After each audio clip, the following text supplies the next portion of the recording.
किसी को नहीं पता था कि एक प्यार, एक साधारण रिश्ता इतने भयानक नतीजे देगा। जैसे ही रात हुई, गांव का अपना ट्रायल शुरू हो गया। आजकल के ज़माने में भी वे मानते हैं कि गांव के लोग जो कहते हैं, कानून नहीं, वही आखिरी बात है। और एक 20 साल की लड़की को उन बातों की कीमत चुकानी पड़ी, ऐसी कि सुनकर आप डर जाएंगे। रात के करीब 8 बज रहे हैं। सबलपुर, पश्चिम बंगाल का एक छोटा सा गांव।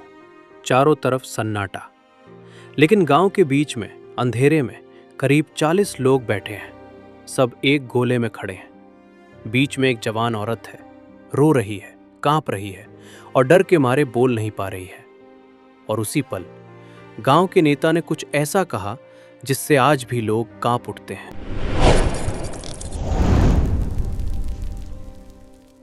सबलपुर बीरभूम जिले का एक छोटा सा गांव।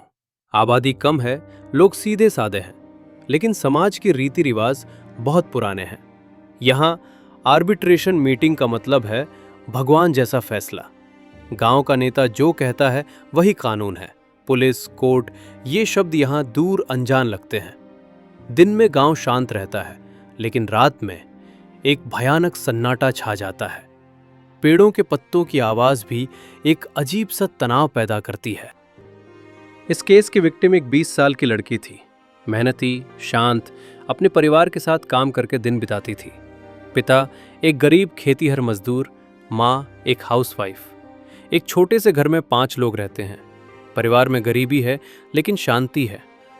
लड़की की जिंदगी में एक छोटी सी खुशी थी, उसका प्यार। लेकिन वही प्यार एक दिन उसका सबसे बड़ा श्राप बन गया। गांव के पास एक लड़का रहता है, अलग कम्युनिटी, अलग बैकग्राउंड। दोनों मार्केट में मिलते हैं। पहले हल्की फुल्की बातचीत होती है, फिर दोस्ती, फिर प्यार। वे शहर जाकर परिवार बसाना चाहते थे, लेकिन गांव में ऐसा रिश्ता कभी आसानी से एक्सेप्ट नहीं होता। अफवाहें शुरू होती हैं, लड़की किसी और लड़के को देख रही है, उनका बिहेवियर ठीक नहीं है। ये अफवाहें धीरे धीरे चिंगारियों की तरह फैलती हैं और एक दिन आग बन जाती हैं। एक दोपहर गांव के कुछ नौजवानों ने दोनों को साथ देखा। खबर तुरंत फैल गई, मध्यस्थता मीटिंग बुलाओ। रात में गांव की मीटिंग बुलाई गई। एक लालटेन झुकी हुई थी। एक बूढ़ा आदमी बांस की छड़ी लेकर बैठा था और बीच में 2 जवान लड़के लड़कियां खड़े थे। ये गांव की पंचायत नहीं थी, ये पूरी तरह से गैर कानूनी मीटिंग थी। तब गांव के नेता ने कहा, यह प्यार गांव में नहीं चलेगा, इसे सजा मिलनी चाहिए, नहीं तो दूसरी लड़कियां भी सिर पर बैठ जाएंगी। पहले तो फैसला हुआ, लड़के को 25,000 टका का जुर्माना देना होगा और लड़की को 25,000 टका देना होगा। गरीब लोगों के लिए ये नामुमकिन है। लड़के के परिवार ने कहा, हम गरीब हैं, इतने पैसे कहां से देंगे। लड़की के परिवार वाले भी सिर झुकाकर खड़े हो गए। तभी नेता चिल्लाया, अगर तुम पैसे नहीं दे सकते तो सजा अलग होगी। ये कहते ही मीटिंग रुक जाती है। उनमें से एक कहता है, तो फिर सजा क्या है? नेता धीरे से लड़की को देखता है। उसकी आंखों में ताकत और क्रूरता की मिली जुली परछाई है। वो कहता है, गांव के आदमी तय करेंगे। लड़की ने हमारे नियम तोड़े हैं, उसे सजा मिलेगी, शारीरिक रूप से। एक पल में फुसफुसाहट फैल जाती है। कोई विरोध नहीं करता, कोई खड़ा नहीं होता। जब लड़की के चेहरे से पानी बहने लगता है और उसकी आंखों में आंसू आ जाते हैं, तो गांव का नेता फिर कहता है, लड़की को घर ले जाओ। जवान औरत को घसीटकर एक झोपड़ी में ले जाया जाता है। घर बाहर से बंद है, अंदर अंधेरा है। एक धीमी लालटेन जल रही है। करीब 30 लोग बाहर खड़े हैं। एक एक करके 13 लोग घर में घुसते हैं। कुछ के चेहरे ढके हुए हैं, कुछ के चेहरे छिपे हुए हैं। गांव की कच्ची सड़क पर आवाजें गूंजती हैं। जंगल से कुत्तों के भौंकने की आवाज, दूर से ढोल की आवाज और कभी कभी पीड़िता की दबी हुई चीखें। घर के बाहर खड़े कुछ लोग जमीन को घूरते हैं। कोई कुछ नहीं कहता, कोई बीच में नहीं टोकता। ये क्रूरता करीब 2 घंटे तक चलती है। आखिर में लड़की को घर के सामने फेंक दिया जाता है, आधी बेहोश, घायल और फटे पुराने। गांव में कोई भी उसके पास नहीं जाता। जब वे उसे घर वापस लाते हैं तो परिवार फूट फूट कर रोने लगता है, लेकिन तब भी गांव का समाज उन्हें देखता है जैसे वे अपराधी हों।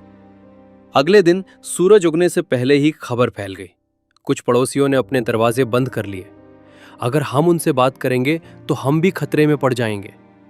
घटना के कुछ घंटों बाद एक बूढ़ी औरत ने हिम्मत करके कहा, पुलिस को फोन करो। आखिरकार पुलिस स्टेशन को इन्फॉर्म किया गया। पुलिस जल्दी से गांव पहुंच गई। पीड़ित को हॉस्पिटल भेजा गया। डॉक्टर की रिपोर्ट साफ थी, कई चोटें, बेरहमी से हमला, गैंग रेप के साफ सबूत। पुलिस ने 13 लोगों की पहचान की और उन्हें गिरफ्तार करना शुरू कर दिया। कई गांव वाले भाग गए। मीडिया को मौके पर पहुंचने से रोकने की कोशिश की गई, लेकिन जब जिला प्रशासन ने दखल दिया तो ये घटना नेशनल टॉपिक बन गई।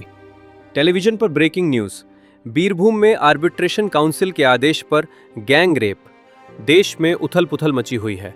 ह्यूमन राइट्स कमीशन ने बयान जारी किया है। इस बर्बरता की खबर इंटरनेशनल मीडिया में भी छपी है। सवाल उठता है, 21वीं सदी में ऐसे गांव के कानून को कैसे लागू किया जा सकता है। स्पेशल कोर्ट में केस तेजी से आगे बढ़ता है। 31 गवाह, फोरेंसिक रिपोर्ट, बयान, सब कुछ जज के सामने पेश किया जाता है। आखिर में फैसला आता है। 13 दोषी हैं। हर एक को 20 साल जेल की सजा सुनाई जाती है। पूरे देश के लोग राहत की सांस लेते हैं। राज्य पीड़ित के परिवार को मुआवजा देता है। फैसले के बाद भी पीड़ित की जिंदगी के जख्म कभी नहीं भरे। समाज की नज़र में वो एक अपराधी बना रहा। मानसिक जख्म और गहरे हो गए। कुछ साल बाद पीड़ित तनाव में टूट गया। उसने अपनी जिंदगी का आखिरी फैसला किया, जिसे इस वीडियो में बताने की जरूरत नहीं है, लेकिन हम जानते हैं उसकी कहानी हमेशा हमारे दिलों में जिंदा रहेगी। ये घटना हमें सिखाती है, अगर कानून का पालन नहीं किया जाता, अगर न्यायपालिका का सम्मान नहीं किया जाता, तो समाज में लोगों की कोई सुरक्षा नहीं रहती। आज भी देश के कई गांवों में आर्बिट्रेशन कोर्ट के नाम पर गैर कानूनी मुकदमे चलाए जाते हैं। जो लोग ये वीडियो देख रहे हैं, कम से कम एक काम तो करें। जब अन्याय देखें तो चुप न रहें। एक आवाज़ भी कई लोगों को बचा सकती है। लोगों को जीने दें, कानून को जीने दें, इंसानियत को जीने दें।